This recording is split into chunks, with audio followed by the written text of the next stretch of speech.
Stage. Go.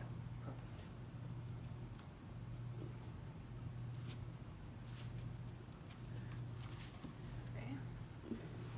I guess you just record me. I can still do it. But hello, everyone. Okay.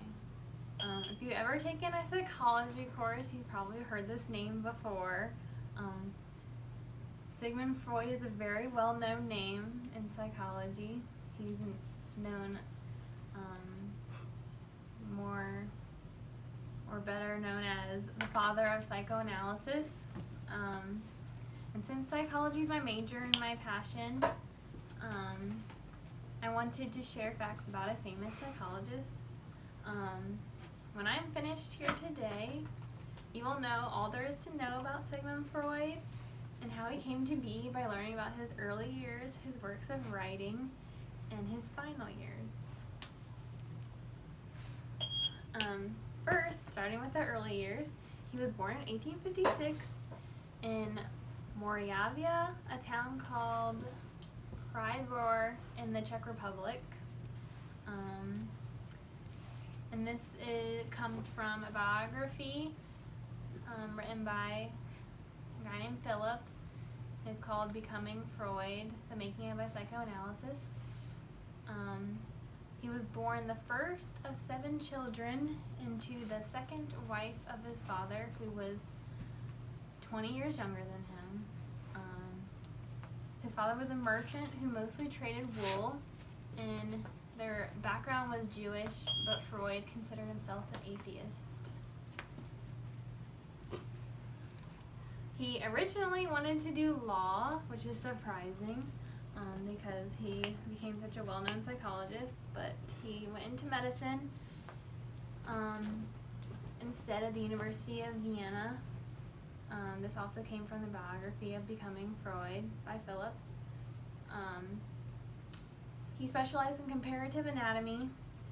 And a surprising fact that I learned from the PBS biography, A Science Odyssey, was that law and medicine were the professions open to Jewish men at the time.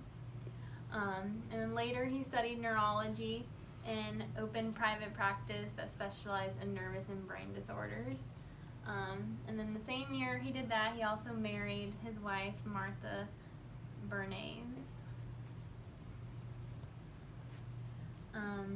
He discovered psychoanalysis in 1896, coming from Phillips in the biography Becoming Freud. It became known as the talking cure because it's just the doctor and patient talking about the problem to try to get to the root of it. The patient that brought about this nickname is named Anna O, who had a case of hysteria and temporary paralysis, and after undergoing hypnosis, her condition was erased, or it got better, whichever one. So I guess you could call her patient 0. That was from the PBS biography. But Freud preferred to use free association, which is whatever comes to your mind when something is said. With his own practice, he opened up instead of hypnosis. Next, Freud made his name through works of writing. Interpretation of Dreams was published in 1900. That was from the biography written by Phillips, and it gave the people access to a greater understanding of the unconscious mind. Another one is the Psychopathology of Everyday Life, which was published in 1901. It talked about the slips of the tongue being the unconscious way of revealing something meaningful and not just mistakes. They became better known as Freudian slips. The Oedipus complex in 1905, something I'm more familiar with in learning in psychology courses, came from the 3 essays on the theory of sexuality, which is from the PBS biography. It talks about sexual drive being the most powerful shaper of a person's psychology. And he believed that boys had a sexual attraction for their mother, and it gave them a sense of jealousy for their father. And then later he developed a parallel for girls. That all came from the PBS biography. And then also from the PBS biography, he mentioned that he became a professor at his alma mater, University of Vienna, where he created a group to talk about psychology and neuropathology. And they called it the Wednesday Psychology Society,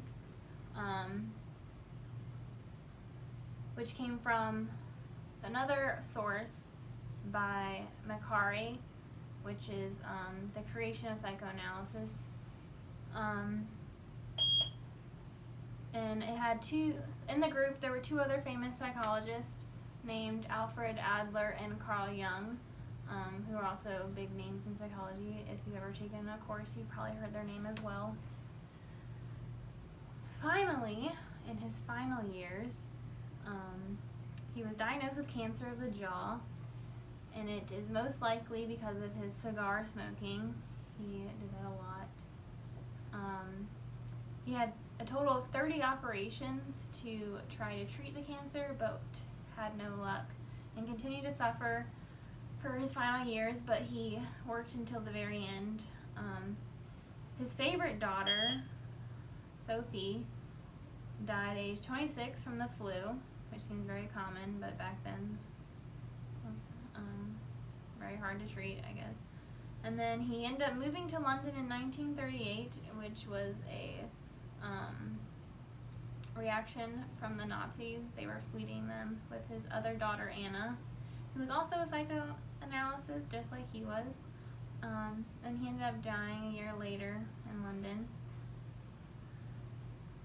In conclusion, he was one of the most influential scientists of the century. He provided many insights in the field of psychology about the unconscious mind and sexuality.